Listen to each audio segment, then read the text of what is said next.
Visagrākā atmiņa, kas man ir, tas ir no bēbija laikiem. Es nezinu, cik es biju veca, bet es nestaigāju vēl.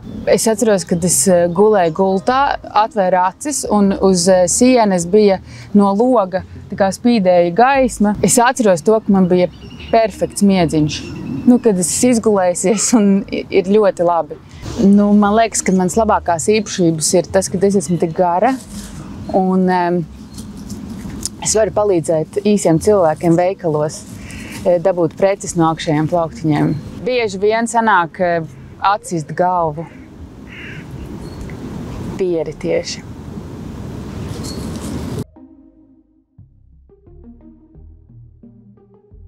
Mēs esam šobrīd 427 galerijā Kaspara Groševa. Šeit ir mana personāla izstāde Torņkalna draips. Šīs darbs saucās Reiz Latvijā. Te redzami tādi kā staigājoši pumpuri.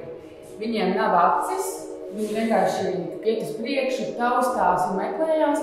Vienkārši virzās uz priekšu un šie rūķi tie ir palīgi.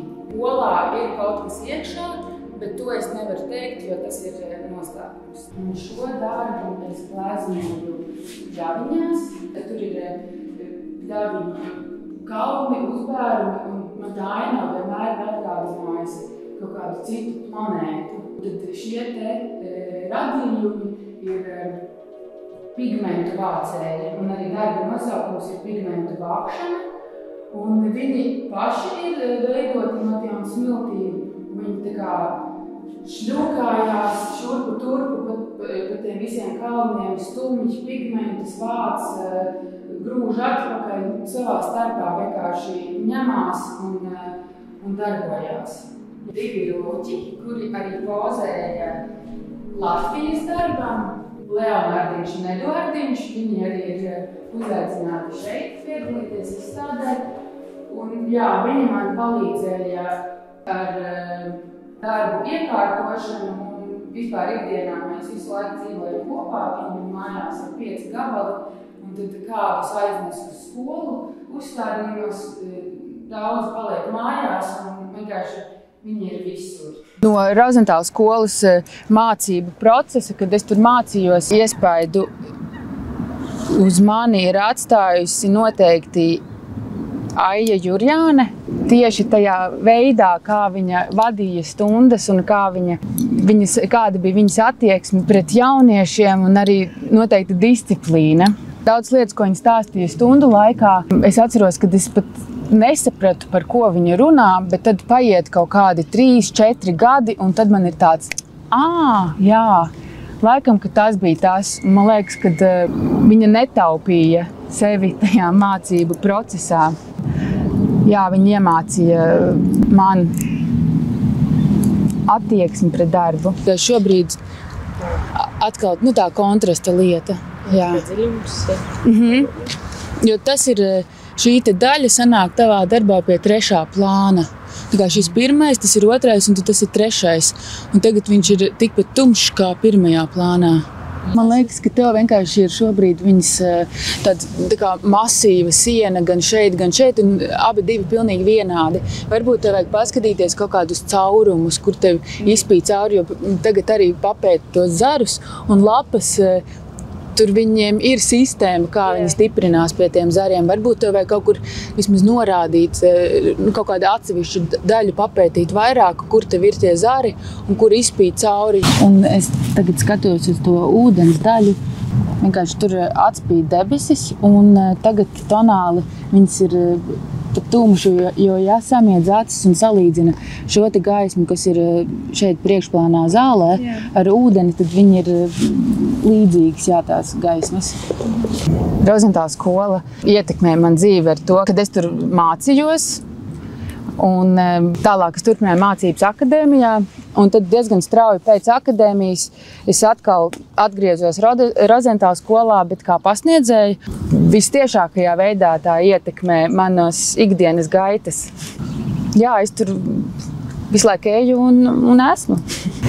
Viennozīmīgi tas nav hobijs, tas ir darbs, ļoti atbildīgs darbs. Es pret to attiecos ļoti nopietni. Jo tas, ko es daru ikdienā, saskarsmē ar jauniešiem, tas noteikti ietekmē viņu ikdienas gaitas. Un tas ir svarīgi, lai tās nestu kaut kādus augļus un būtu kvalitatīvas. Tajā laikā, kad es sāku pasniegt Jaņa Rozentāla mākslas skolā, tad man bija dažādas idejas, kādas klusās dabas vajadzētu likt, bet es nevarēju atrast tās butaforijas, kāds iztēlojos, vai arī, ja tie bija ēdieni, tad viņi sapuva un pārāk ātri nogatavojās un mainīja savu krāsu un formu. Un tad es sāku pati taisīt jaunas butaforijas. Un tad, jā, šeit ir redzams dažādi objekti, priekšmeti, gan arī ēdiena, pārpalikumi, gabali, kuri tiek ikdienā izmantoti skolas gaitās. Jauniešiem es gribētu parādīt, ka gleznošanas process ir priekpilns. It kā sastopās ar grūtībām un ir dažādi tādi smagāki posmi un momenti gleznojot, bet tik un tā, tas, ka tu vari meklēt, risināt jautājumu, kad tur ir tik daudz varianti un kad tu vari tik dažādi paskatīties uz lietām, tas ir ļoti priekpilns process, jā. Noteikti viens ir tas, ko tu esi tā kā audzis, mācījies, un tad ir kaut kādi mākslinieki, uz kuriem tu esi daudz skatījies, pētījis, un tu viņus kaut kādā formātā arī izdzīvo, kad tu zini viņus ļoti labi, bet jā, tev tas jau ir pārgājis, tas kāds konkrētais mākslinieks, bet tad ir tādi, kas man visu laiku atkārtojās. Un vienmēr, kad es nokļūstu kaut kādos ārzemju muzejos, ar vislielāko prieku dodos tieši sameklēt viņus, un no tādiem es noteikti varu nosaukt Bošu, Krānahu, Holbeinu, šos māksliniekus. Un tad arī ļoti svarīgi ir laika biedri. Man sanāca, jā, tas gods vadīt ikdienas dzīvi, mācoties gan akadēmijā, gan Rozentāla skolā ar Margrietu Griestiņu, Amandu Ziemeli, Elīnu Vītolu. Šis augšanas process kopā arī noteikti ir ietekmējis manu izpratni un uztveri, mākslas uztveri. Es regulāri jūtos laimīga, tad, kad es esmu kopā ar saviem draugiem, un arī gleznošanas procesā bieži vien es attopos, kad es tiešām esmu šī mirklī laimīga. Un arī citas reizes ir tā, kad pēc gleznošanas, kad tu esi uzsācis darbu, tu nezini, kāds viņš būs, kas notiks, un tad tas notiek, un tu saproti, ka esi laimīgs, ja ir iznācis kaut kas, ko tu negaidīji, bet viņš ir kaut kas ļoti patiess un īsts un skaists tāpat laikā.